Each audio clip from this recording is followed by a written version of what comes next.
So hello and welcome to Sharjah. Where? I hear you cry. So the United Arab Emirates is made up of 6 emirates, which are like countries. So the UAE is in some ways quite a lot like the UK in having 4 constituent countries, or territories, or principalities. I do get picked up on that sort of thing quite often in the comments. The 2 most famous emirates are Dubai, which is where a lot of the tourist stuff is, and Abu Dhabi, which is where a lot of the oil and money is. Abu Dhabi is the biggest, it's the richest, and it also is the capital of the total political entity of the UAE. But the next emirate up from Dubai is Sharjah. Now, this place isn't particularly well known. It's quite industrial and it's dry, which means it has a very, very limited tourist industry, as even though it's expensive here, people do enjoy a beer when they're on holiday. It's also the home of a lot of the Indian and Pakistani migrant workers, and that's the reason why a lot of cricket matches tend to be held here, because that's where the fan base of India and Pakistan actually lives. But it also has an airport. Now, Dubai actually has 2 airports. The one that you probably know, the main Dubai International, but there's a second one called Dubai World City. This is located right at the south of Dubai and is quite handy if you're staying in the southern reaches of the city. And I actually did fly through it before the you-know-what. It got scaled back during the you-know-what and hasn't really come back to prominence yet, but there is talk that it will ultimately become the main Dubai airport. The main Dubai airport currently being located on some pretty prime real estate that would generate a much greater income if it was developed into hotels and resorts rather than being used as an airport. But there is a 3rd airport in the region, Sharjah Airport, and Sharjah Airport is really quite comically close to Dubai Airport. And there's a few very interesting airlines that fly through there, including the airline that I'm flying on today, which is Qatar. So even though it's likely to be quite a short video, I thought I would show the experience of flying through Sharjah Airport from here up to Doha, because it could very well be an option for you if you're looking to get to this region relatively inexpensively.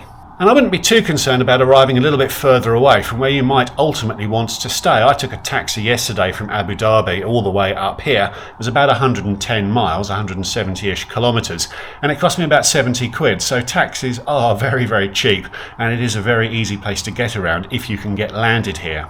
Now, this is the first of a 2-leg journey today, with me flying back to London in business class, but because of the way the Middle East works, flights within the Gulf countries are branded as first class. So I will actually be in first class. As you'll see, it'll look pretty similar to most business classes, but they call it first, and it has a few nice positive consequences. So if you'd like to see what the experience of flying with Qatar Airways from Sharjah Airport up to Doha is like, stick around. Hi, I'm Matt. I've lived in 5 countries on 4 continents. I've flown over 1.4 million miles. I've visited over 100 countries, every American state, but I'm nowhere near done. So subscribe, and you might pick up some hacks, hints and tips to make your next trip better. I'd originally planned to spend a few days in the UAE on my way back to the UK, but changed my plans and spent that time in Bali instead. I'll be making a video about this entire trip, which will show how that turned out to be a great decision. So click that subscribe button so you'll be able to find that video when it's released. I'd stayed at Sharjah's only airport hotel, but it was still a fair walk from the terminal, which was unappealing in 40-degree heat, so another quick taxi ride took me round to the terminal. Into the terminal, and it has an interesting design, and it seemed that there was a security check before you were granted access to the check-in area, although for some reason I was exempted from having my bags scanned. To the right, as the sign shows, was the Air Arabia check-in area. This is one of their hub airports, but that was the wrong way, but the Qatar check-in was in the other direction. It's quite an attractive terminal building. An extremely friendly check-in team. We spotted the camera and were interested in what I was doing, so I gave them each a card. Hopefully they will see this. Hi there. Care was taken that the boarding passes were printed on the correct stationery, as I was first class to Doha and business class onwards to London. And I also got a physical invite card to the lounge in Sharjah. Great service. Upstairs to the passport check. There's no domestic flights in the UAE, so everyone is stamped out here. And once you've gone through a manned passport control in the UAE, you seem to then be able to use the automated passport gates to get in and out, or at least I was able to. The airport's planning committee must have spent days deciding to call the lounge, but I suppose it keeps things simple. Past the lounge's robot, More on her later, and I was quickly in. And the lounge was really, really nice.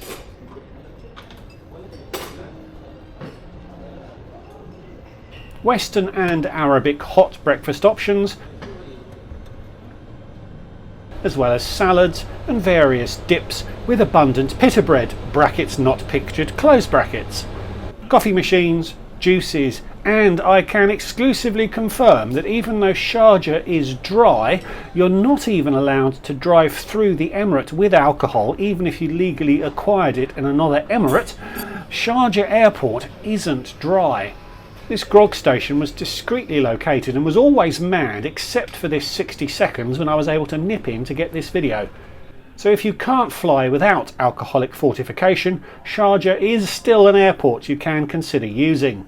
There were plenty of comfortable seats, a display of the various aircraft that use the airport, cracking apron views of those aircraft, and there's even a lounge robot that circulates with some fruit and bottles of water. I mean, what's not to like? I spent some time playing the departure board game. What proportion of the upcoming destinations have you actually been to? I usually do pretty well at this game, but with Sharjah's focus on the Indian subcontinent, it meant I scored really badly here. There's 28 unique city destinations on this board, and I've only been to 7 of them. I'll pop the list in the description so you can play along too. Let me know your count in the comments. Time came to head to the gate, and it's not a huge terminal, so it really wasn't far. I have to say that the departure area was a little less spectacular than the check-in area had been, but it was still bright and clean. The full security check is conducted at the gate in Sharjah, but it was efficient enough and I timed it well as the plane had just arrived. And down into the boarding area. Qatar Airways does often try to make the first class experience a little more special on the ground, but it is harder at outstations and no additional benefits of flying up the front were offered here. There was some confusion over whether the scheduled departure time was 11:20 or 11:50, which was a little odd, so I ended up sitting there for about 20 minutes before boarding started, but first class was called first, and I was one of the first onto this 4-year-old Boeing 737 MAX 8s. The plane had sat around in Seattle for a couple of years because of the troubles the MAX version of this aircraft had experienced, and then it sat around for a while longer as it had been ordered by Russian airline S7. Qatar eventually gazumped the purchase, and it only entered service with them about 6 weeks before this flight. Only 8 first class seats on this plane, and regular viewers of my videos will not be surprised to learn that I was in seat 2A. I've talked about this seat before, so we'll be brief. There's good but not exceptional legroom, air vents and a light, a table from the armrest to your left, and some storage plus plugs to your right.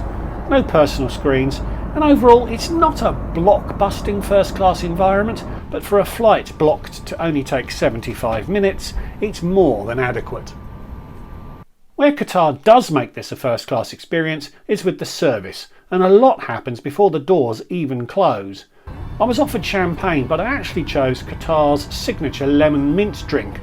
It looks a bit like chilled bin juice, but it was very zingy and refreshing. There's also a cold towel, a serving of Arabic coffee served beautifully, and you also get a date to chew on, and a menu too. Another advantage of Sharjah is that there's not a whole lot of traffic and it's not far to the runway, so we were quickly up. We took off towards the west and I was hopeful of some great views of Dubai as we ascended, but it was a dusty day and you couldn't really see much beyond Sharjah itself. I'd ordered the beef katsu sando sandwich with truffle before takeoff, and it was promptly delivered as soon as the attendants were released. Unfortunately, the hummus had been contaminated with avocado. Alligator pears are my kryptonite. I'm not a massive fan of truffle either, come to think of it, but the cheesecake brownie was delicious. The crew was attentive and pleasant, and as our wheels up to wheels down time was 56 minutes that day, it wasn't quite as rushed an experience as it had been on the way down to Abu Dhabi. And as we descended into Doha, let me wrap all of this up. Dubai's airport is large and congested. Some of the terminals aren't brilliant, and travelling through it can easily become quite a stressful experience. Sharjah Airport is only 10 miles away as the crow flies, which would only add a few quid to the taxi fare to get there. And the departure experience at Sharjah is really quite relaxed and pleasant, and although I didn't arrive into the country there, I'd expect the arrival process to be similar. And as the service fees charged by the airport are lower than Dubai, it can be a cheaper airport to fly to. Not that many airlines fly there from Europe, but if you're considering a trip on Qatar, Turkish or Pegasus, Sharjah is well worth a look. And if you're heading to the UAE from Africa or Asia on airlines such as Air India, Egypt Air or Kenyan, the same holds. I will certainly be looking out for opportunities to fly through Sharjah again. I'll share my onward experience up to London in my next video, but one of the benefits of flying first class into or out of Doha is access to the Al Safwa lounge. I covered the lounge in depth in this video, but here's some footage of my trip through that wonderful lounge that day. So thanks for watching. Please give this video a like if you enjoyed it, and leave me a comment. How did you get on with the destination board game? If you're new to the channel, please consider subscribing, and if you'd like to support what I'm doing more directly and join my growing WhatsApp community, there is a Patreon account, the link to which is in the description below. So thanks again for watching, and I'll see you all in the next one. Goodbye.